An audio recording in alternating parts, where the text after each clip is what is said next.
What up, yo? And this is Yoyo. Couple minutes, I'm gonna go live with my boy Red Pepper Dave, who is has a channel under that name. He was my squad leader while we were in Iraq, so he knows me pretty fucking well. He's a good guy. I love him to death, and we've been talking for a little bit about doing a live podcast, and yeah, I'm excited. He's a DJ, really good DJ. Has really sick beats, instrumentals, and whatnot. And he has a lot of connects in the Pacific Northwest in terms of hip hop and things like that. So that's really exciting to be able to start a live podcast with him. He's somebody that, you know, I think he's like 10 years older than me.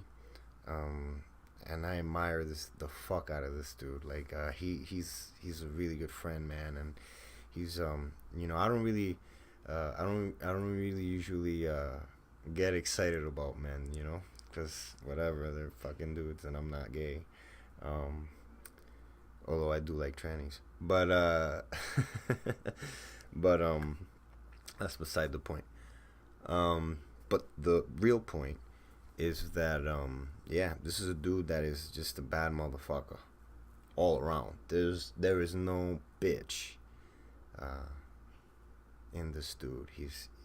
There's no bitch to be spoken of when it comes to this guy. He's a tough cookie, and I got mad love for him. But the reason I wanted to get up on here was because I wanted to talk a little bit about psychedelics, and that's why I got this crazy background, which is directly behind my image. It's a kind of a cheesy psychedelic background. I don't really, but anyway, that's not the point. The point is that I wanted to talk about psychedelics.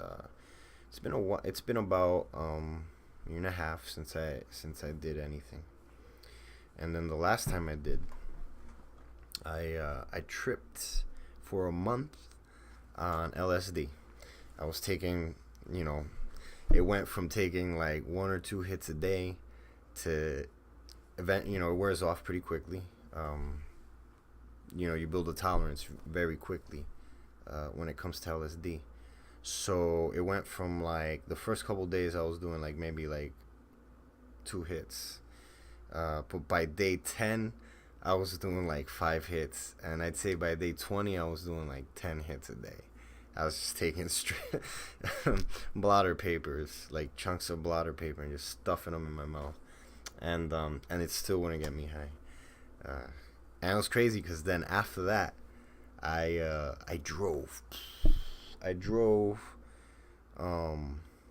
cross country from Seattle. Actually, I was with Dave. With Red Pepper Dave, and I drove from where he's at, from Washington State. I drove all the way cross country to Newport, Rhode Island. And I was coming down from the LSD. It was fucking insane. And another thing about that too, right? I'm driving, and it was July 4th. I was driving from California up to Washington State, and it was July 4th. So all the fireworks are going off, and I'm driving like tripping, and it was crazy. Anyway. That's kind of a fucked up story because I'm talking about driving, and driving impaired, and that's not good. Don't do that. I do not advise that. Do not take me laughing and joking about it as a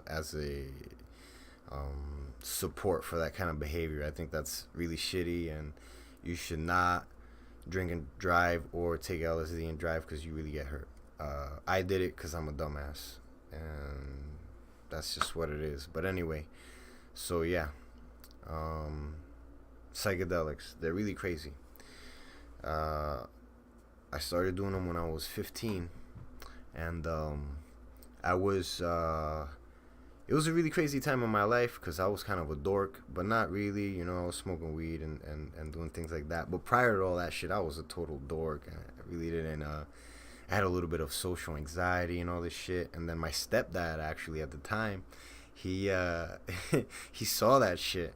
He saw that shit, and he fucking smoked me up, and it changed my life, man. It literally.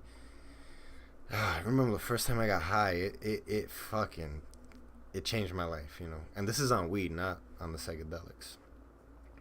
But then a year after that, I started taking mushrooms. That's what I started with, and then maybe a year or maybe a couple months after that, then I took my first hit of LSD, and it was bananas.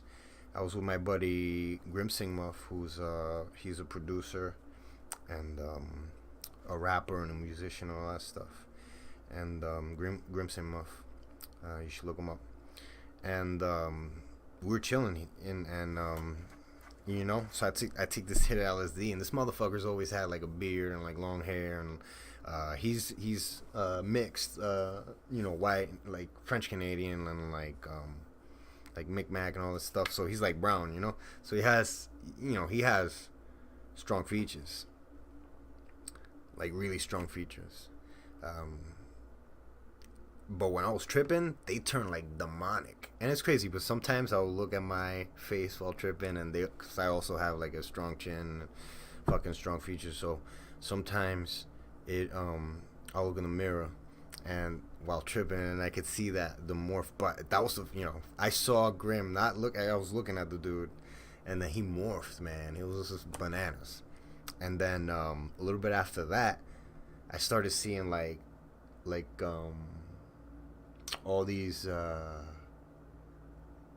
those bananas, man. But I always saw these trails, you know, and they all look like those, like, you know, I got some Indian friends.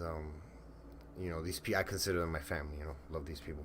But and I lived in that house for a little bit, and in Indian houses, they got like these damask curl, like those curly, like floral damask kind of designs. You know what I'm talking about? Indian people like go crazy for that kind of shit, which I do too. I love that kind of design, you know. But I was seeing that before my eyes. You know, these trails, flower trails, like roses and all this shit, right? And then it was like guiding me up, and then I kept on seeing. It was crazy because at the time, I've always studied religions and things like that. And at the time, I was actually studying like Hinduism and things like that. So I guess that's kind of why I saw the trails and shit. But and I actually had been studying it for years prior to that, you know, since I was a kid, like maybe like 12 or something like that. Buddhism and Hinduism and things like that. And but anyway, I saw these trails, man, and then it like I saw like an image of like what's his name, Lord Krishna, you know, and Radhika, and they were like dancing and shit. I could see it, yo, with the eye of my mind, and they were like guiding me up, and then I look up and I saw a fucking lotus, the lotus in the sky, you know. I looked at it and it was vivid, man. It like covered the entire sky, or like a big chunk of it.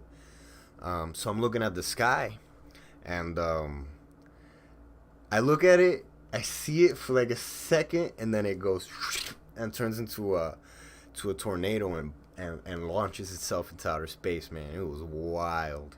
But yeah, man, LSD, man, that it's crazy shit. And that was the first time that I tripped. And then after that, it was a wrap, man. I quit for a couple years when I was in the Army, you know. I was in the Army for like, I was in active duty for like 3.5 years, almost 4 years. And then I was in the National Guard against my will for, and that's another story, for 2 years. And so I kind of quit, you know.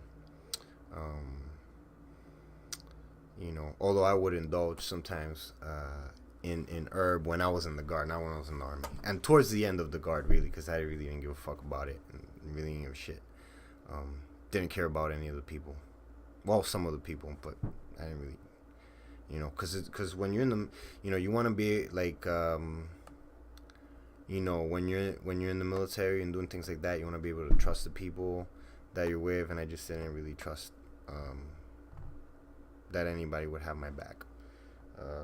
So that's kind of why I'm like condescending on the National Guard. But anyway, that's a different subject.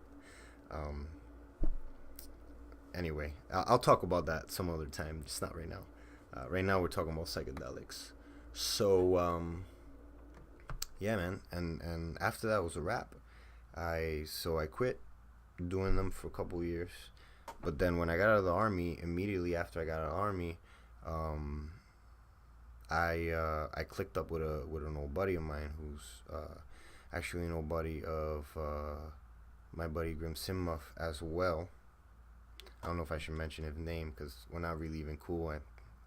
Not Grim, but the other kid. He's kind of a fucking cocaine-addled prick now, and who likes getting people in trouble for just as a hobby. Anyway, fuck him. But anyway, but when he was good and sane and not doing cocaine, we hooked up, and he was like, "Yo, I think that the best thing for you right now is to do a little bit of LSD, a little bit of mushrooms or whatever, whatever the case may be." So at first I was a little hesitant, but I figured that I had when I got back from Iraq, I actually discovered Terrence McKenna and Robert Anton Wilson, and so I was real big fanatics of them. And I finally, when I discovered these dudes, it was crazy because I finally found validation for my use of psychedelics, because from the get-go, psychedelics were never something for me to party with. They were always tools for spiritual enlightenment, and they always served as that, and they still do serve as that for me. And so anyway, so I at the time I was like really into Terrence McKenna and Robert Anton Wilson, who's still one of my favorite people of all time. And Terrence McKenna had actually talked a lot about doses of mushrooms and LSD, and learning how, specifically though mushrooms. He actually wrote him and his brother Dennis, actually, they literally wrote the book on PF Tech and growing mushrooms and whatnot. They were the first people to do that. And anyway, so when my boy was like, "Hey, I think you should do it. I think it'll do you good," that put that thought in my head, and I was like, you know what, man, it's true. I had been talking about these things and researching them more as an adult, and I agreed. So I ended up taking the mushrooms, and it was crazy because I took an eighth, and then I took a couple other like 2 more grams after that, to be able to have the 5 grams in total silence effect. And anyway, I took that, and it was wild. It was wild because in the beginning I was having like kind of like a really shitty time, because the guy that gave me the mushrooms, he's not really that great of a person. I mean, he was okay even then, but he was kind of, even then he was like just not a great person. So his like weird vibes were like kind of affecting me, and I was like, oh man, I gotta separate myself from this shit. So I'm walking, kind of like on the brink of like bad trip, but not quite, And then this motherfucker invites somebody over that I didn't really like, But then I'm tripping balls, and all this, everything is going bad, because this kid's like shitting on me with his shitty vibes, and then he invites this other motherfucker that I don't like. It was crazy. But then I feel all this pressure and all this shit build up, and then I'm like, oh wait, I gotta throw up. So I start barfing in a trash can, right? And then the next thing that I see, or the next thing that happens, is total mental silence. I feel refreshed. I feel at peace even. It's crazy. And then that kid that I didn't like, that got invited over, I was like totally cool with it. I was like, dude, bro, like it was amazing. That kid was literally like, like in Dune. I don't know if anybody who's watching this right now has read Dune or actually, it was Dune. It might have been Dune Messiah. Yeah, it was Dune Messiah. In Dune Messiah, the classic novel by Frank Herbert, there's this episode towards the end where there's a certain character that died in the first novel, and then these aliens, or the species of genetically, a biophysicist, they find some of his genetics, and then they produce this, they call it a gola, which is like a clone, but it's a clone from cells that came from cells that had died recently. So it's immediately after the death. So it has some, so it locks in some genetic memory, and then with trauma you could activate those memories. And in Dune Messiah, that actually happens. They activate Duncan Idaho's memories of his previous life by stressing him out or whatever, and it works. So that's kind of what I felt happened. I was stressed out, and then these motherfuckers coming at me all crazy with their stupidity and all that stress. But then that stress was what enabled me to push further. And then after that time, I was absolutely doing psychedelics, and yeah, so I started doing them, and like full blown, but now with the knowledge that with like a philosophical basis from Terence McKenna and Robert Anton Wilson. And then so I did them for a couple years. I did the festival scene, this and that, and all that shit. And eventually, I slowed down a little bit. And the reason why I slowed down was because... And this isn't the reason why I slowed down. But I slowed down around the time that some revelations about Terence McKenna were put out in the open. I guess he had not tripped the last 20 years of his life, which were the years where he was talking about psychedelics, where he was telling people like, oh, well, you gotta trip with fucking 5 grams in total silence in the dark, and that's the only way to do it, and blah blah blah. And he's talking all this crazy shit that he had never even fucking done. Dude wouldn't even take DMT. He'd take it here and there and whatnot, but it wasn't like he was really like psychedelically exploring things, and all that stuff was actually revealed in a book that his brother wrote called The Brotherhood of the Screaming Abyss. Now, look, I got over it.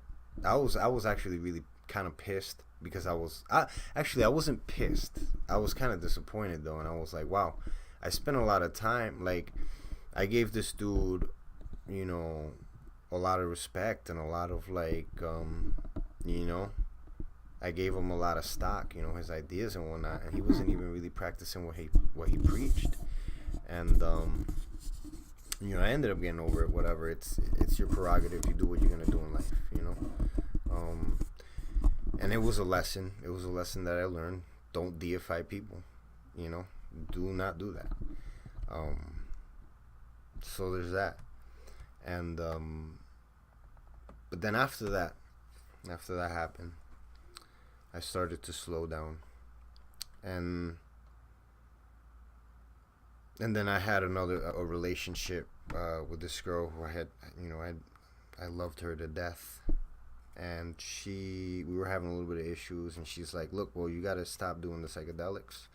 And at the time I was like, well, I mean, why? Like, it's like my fucking religion. It's my, it's my spirituality, man. Like, you're trying to take away my fucking spirituality. What's up with that, And it rubbed me the wrong way, and whatever. A bunch of shit happened. I realized that I really did love her, and I could do away with the psychedelics. So, it is as a result of that, I kind of slowed down. But then after that relationship was kind of like dead in the water. It really hurt me. I wasn't no saint, in the relationship. She wasn't either. Let's just put that out there. It wasn't like it was two saints and, nothing like that, But I still loved the girl, or I did at that time. I don't hold no ill will towards her or anything. Because some other stuff happened later on or whatever. But that's not the point of this talk. The point of this talk is that when I left Rhode Island for California, I had always, I was doing psychedelics here too, because I just slowed down. It's not like I stopped. But when I got to Cali, though, that was like a new level for me, because over there, LSD is, you really don't, like a person like me who has a lot of connections with the right people in Cali. Like, I was hanging out with hippies. I was like doing a little bit of weed trimming and doing things like that over there. So I just had connections, and it was easy for me to acquire psychedelics, for really cheap or for free. So I kind of dedicated, a couple months to doing that, and yeah, it was really bananas. But whatever, I ended up I ended up pushing the limits, and it was amazing. It was really, really cool. And then the last time I did LSD, actually, it was crazy. But I hung out with I hate saying it, but it was a little retarded kid. He wasn't really retarded, actually. This motherfucker was, I don't know what the fuck he was. It sounded by how he was talking, it sounded like he wasn't even autistic. I think the kid just had like a learning disability or some shit like that. And to be honest with you, I wasn't even sure if it was a boy. He said it was a boy, but he kind of had tits. So I was like, I don't know, man. Could be a trans kid. It could, whatever. But this motherfucker, man, like, attached himself to me. And it was crazy, because that whole night, I was just trying to trip and have a good time. And this motherfucker, like, and he even made me cry and everything. It was insane. It was actually one of the most profound experiences that I've ever had. And, but then after that, I felt utterly insane. It was crazy. It was crazy. It was really a crazy night with that kid. And yeah.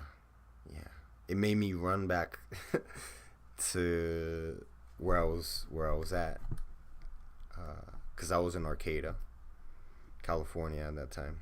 But it made me run back to Santa Cruz, which is where I was living. And yeah. I was there with a really great girl who ended up becoming my girlfriend, and she, still a big part of my life. I love her to death.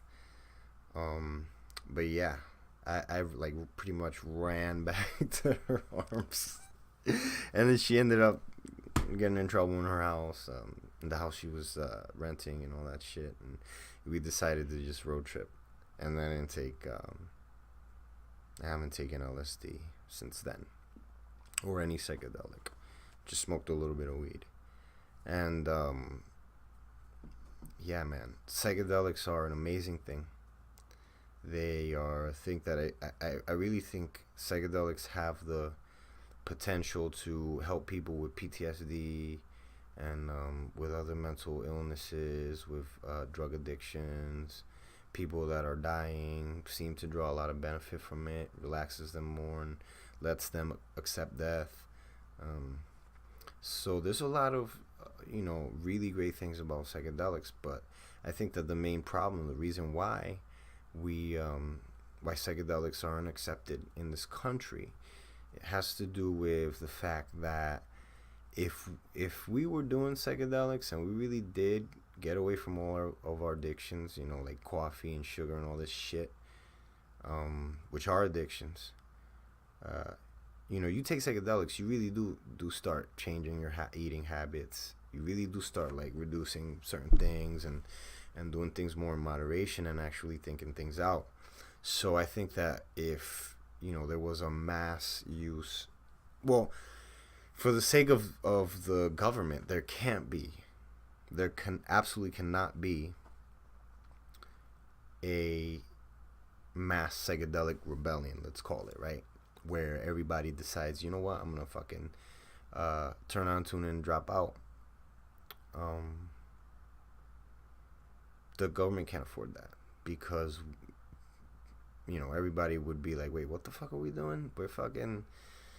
We're letting these oligarchs control the fucking what government too? Why do we even got that? Like, what the people would be thinking about the stupid things that we do every day. So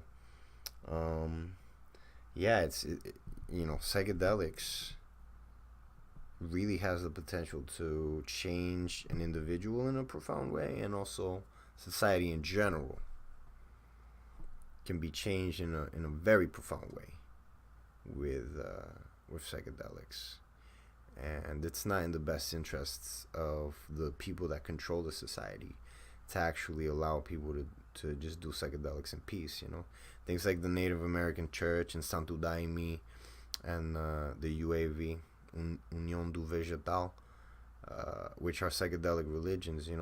Those things are tolerated because the Supreme Court decided that those are native religions, and you can't, that those are sincerely held beliefs, so you can't bar them.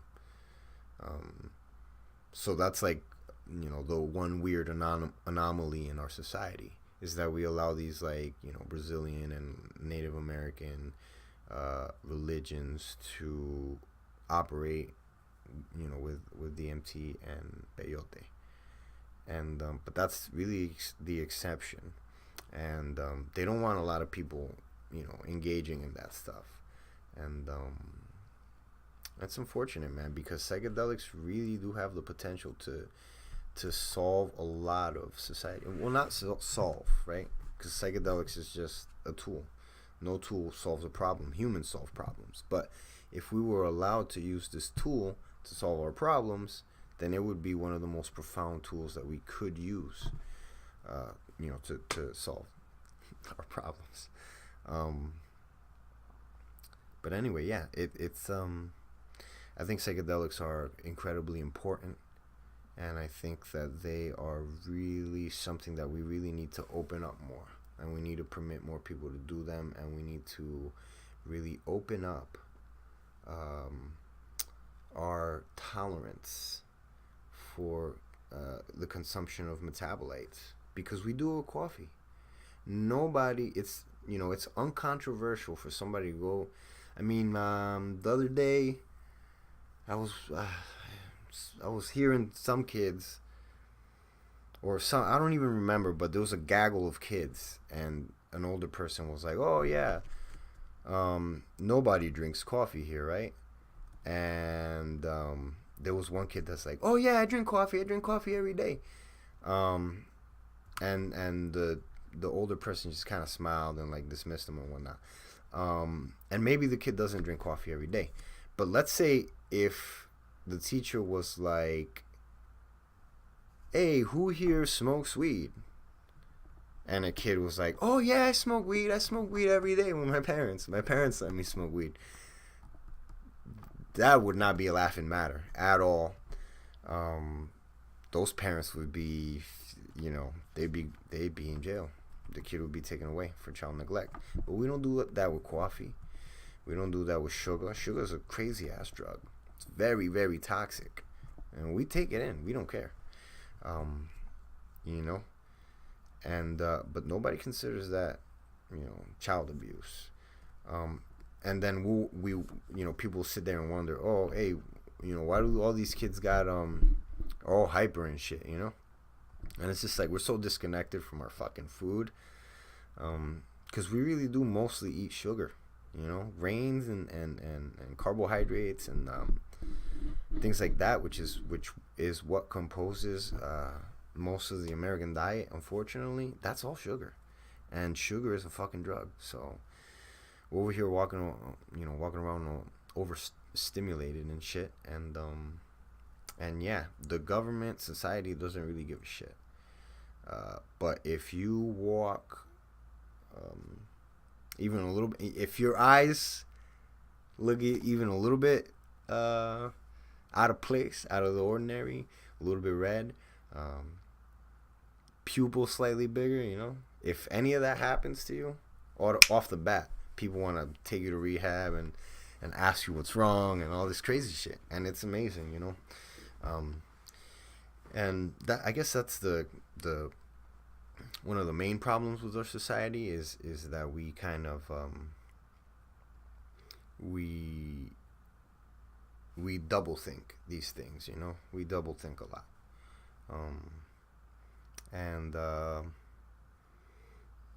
it's crazy. It is truly, truly, truly crazy, the extent to which we can double think our way out of doing psychedelics and run straight into the arms of the most vicious drugs right now. Because last I heard, there wasn't no LSD epidemic. I've been arrested with LSD on me, and I got out of it. I fucking had to do some gay ass classes and all this shit. But I ended up, not going to jail and whatever. I had to quit weed and all this shit, and it was fine. But when I got arrested, the officer was like, what what? LSD? Like, they couldn't even believe it. They're like, the fuck is LSD? Nobody knows about it. Nobody hears about it. I had it with my weed, so I kind of had to explain, but nobody that the person wasn't like, oh, this fucking guy, it's the LSD fucking epidemic, no, nobody says that, nobody said that, but everybody's constantly complaining about the heroin epidemic or the opiate crisis, actually. Think about the opiate crisis. So these are legal, completely legal drugs for the most part, and if it doesn't have anything to do with legal drugs, then it definitely has to do with fentanyl and things like that, which is flooding the streets, particularly in the Northeast. It's really hard hitting in areas where you wouldn't even think about it. Definitely not in the ghetto. Definitely among suburban white people, which is crazy, But those people started in mama's cabinet and grandmama's cabinet, munching on those, on the perks and all the goodies, So that's the thing.